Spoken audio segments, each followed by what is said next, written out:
Good morning, everyone. How are you all? Hope so that you all are fine at your house. So, today we are going to start with our next chapter in term 1 as I have completed chapter 5 revision worksheet in your online classes which were being held yesterday. So, we have completed it and now today I am going to explain you the chapter number 6. Okay, and we are just going to do the worksheet of it on Monday. All right. So let me just introduce you this chapter. The name of the chapter is chapter number 6, the green plants. Okay, so now this chapter is a little bit of lengthy, so we have to just cover it up in today itself because we don't have that much time that we can take 2 or 3 videos for just explaining and then doing the revision sheet very slowly, because still our 7 and many of the chapters have been remaining actually. Yes, in term 1 syllabus, your chapter number 7 is been remaining. And in term 2 also 2, 8, 9, 10 and then 12 and 13 and still 11 chapter is also remaining in this term 1. So already our many chapters have been remaining.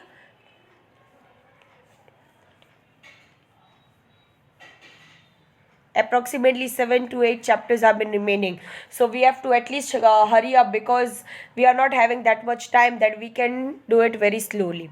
So let me just start from the first topic which is given to us, that is the leaf. Most of the plants on the earth are green plants. They are in green color. Why do they look like a green color? Because the green color substance is present in them, which is known as the chlorophyll.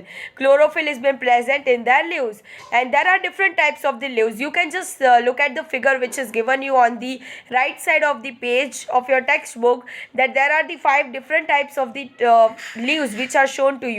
These are the leaves of the 5 different trees, and you can just see the first one is of neem. It is very very commonly seen nearby of your houses or anywhere in your neighbors. Then is peepal, ashok, gulmohar and eucalyptus. So these are the different shapes of the leaves. You can see that all the leaves are not of the same shape. They are of the different shapes. Then comes the part of a leaf. Now as you know that you all have a body parts, am I right? Same way we are going to study some body parts about the leaf. A leaf has a flat part known as a leaf blade. The flat part is known as a leaf blade. When we just see that the leaves have a very broad leaf blade, so whereas some have the narrow ones, and each leaf is usually having one main vein and others are the side veins. Most probably every leaf has one main vein and the other which are going aside are known as a side vein. Side veins are more in number and there is only one main vein. Veins help in the transportation of the substances. Now, what is the work of the vein? They just work as the transportation part in the leaf.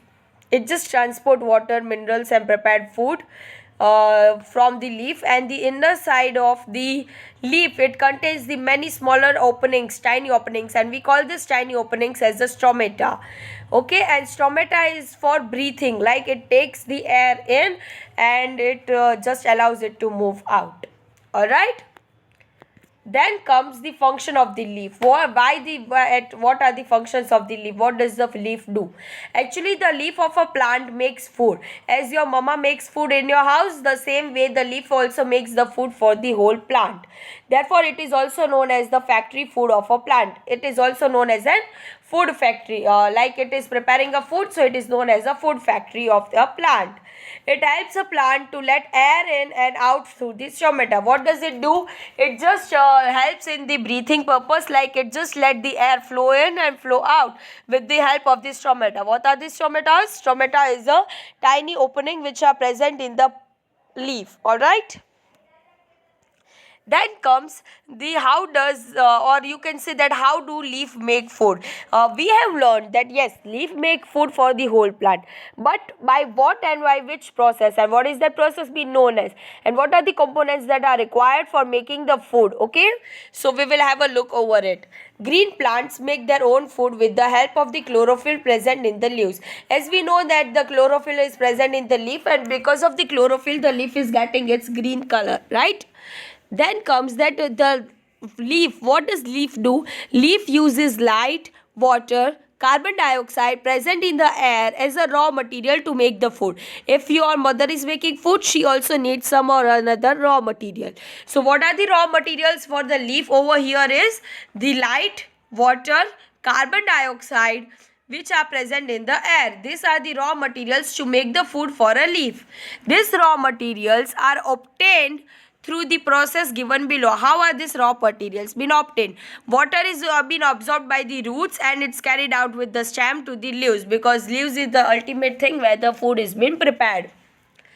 Then comes that the when light falls on the leaf, it is absorbed by the chlorophyll. Now what does the chlorophyll do? It just absorbs the sun rays which falls on the leaf surface.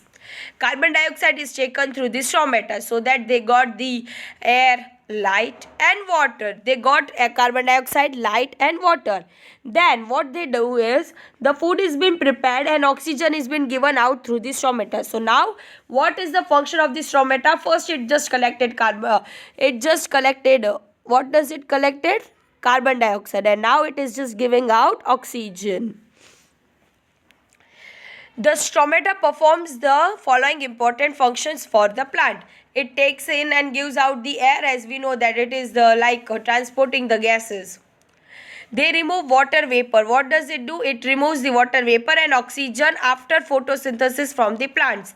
It will remove out the water vapor and it will also give out the oxygen after the photosynthesis process. Now you might be having the question that what is the photosynthesis process? The process by which leaves use sunlight to convert water and carbon dioxide into the food is known as an photosynthesis. Or you can say the process by which the plant is making the food for the leaf is making food for the whole plant in the presence of sunlight, water and carbon dioxide, that is known as a photosynthesis. This process of preparing food by the leaf is known as a photosynthesis process. So photosynthesis has been expanded over here. Photo means light, synthesis means to put together. Then comes that as we can store the fats and everything in our body, so how does the plants store or use the food that is been stored in the plants? So the food prepared by the process of the photosynthesis is known as an glucose. The stem and the branches of the plant take the prepared food from the leaves to the other parts of the plant, and then this plant, what does it do?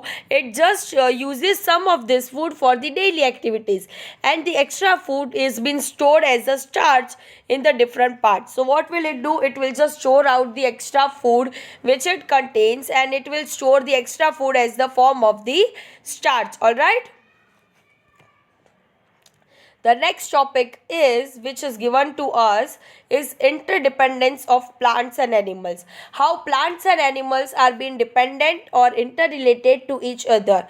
As we all know that this all together are really very important. If the loss of one can cause the loss of the another one. So for not having a greater loss, we should be knowing the importance of the each and everything, or each and every animal, or how they are interdependent on each other, that how the plants have been dependent on animals and how animals have been dependent on the plants. All right, so let's have some look over it. Plants and animals are dependent on each other in many ways. As you can say that they both are dependent on each other in many ways. Green plants are the main producer of the food. What are the green plants? Green plants are the main producer of the food, and animals depend on these plants for the food. Now what happens that green plants, what do? They are the form of the food. Animals are dependent on the plants for their food. Thus a chain exists in the nature for obtaining the food. And what is that? That the plants goes and they eat the, what does they do? They eat the green plants. A chain that shows a series of the organisms where each member depends on the lower member in the series for the food is known as an food chain. Here is an example given to you that a caterpillar has been dependent on the plant because it eats the plant. Now the frog eats the caterpillar, then the snake eats the frog. So how these are the interrelated? Now owl will eat snake, and hence this will be the chain will move on and move on. But now if you see that if the caterpillar has been missing in between, then frog will not eat the leaf and the chain will get imbalanced. So this shows that how important they all are for each other. All right. The interdependence of plants and animals in the food chain helps to maintain a balance between the number of the plants and animals. Yeah, if suddenly what happens that the increase and the decrease in the number of the either plants or the animals, then it will create an imbalance in the nature and the nature will get disturbed. So the plants also should not decrease suddenly, that a lot many plants are been or trees are been cutted down and there is really a very great loss for it, or nor the animals should get extinct or endangered in a very large number. They should not be also in such a great danger and the trees should also not be in the danger, or else what will happen, the food chain will create a imbalance and the nature will already get disturbed. So this thing should not be happened in this. Okay. Besides, plants also give out oxygen, which is needed by the animals to breathe. Yeah, it's true that plants give out oxygen. Not only human beings, but what happens that who also uses it? Animals also used to breathe it. So animals in return, what do? Animals will give out the carbon dioxide which is needed by the plants for the photosynthesis. So it's like vice versa. Plants give out the gas which is required by the animals and animals will give out the gas which is directly required by the plants. So this way they both are very important in our nature, and to form the balance between these two is really very important, and which is nowadays getting an imbalance because of cutting down of the more trees and because hunting of more and more animals, killing them out for their skin and fur and ivories and many more things. So it is just creating an imbalance in the nature. So we should be conscious, or we should be aware that this thing should not be happened over here. All right. So here we have completed our chapter number 6, and on Monday we will start the worksheet of this chapter.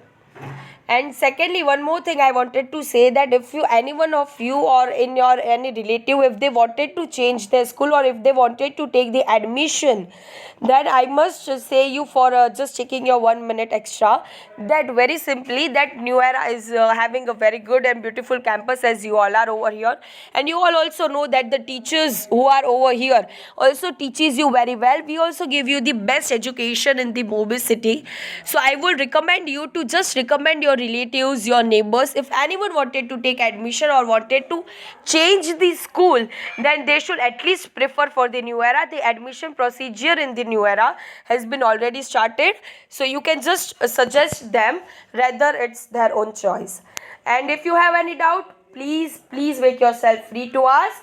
That's all for today. Thank you everyone and have a nice day.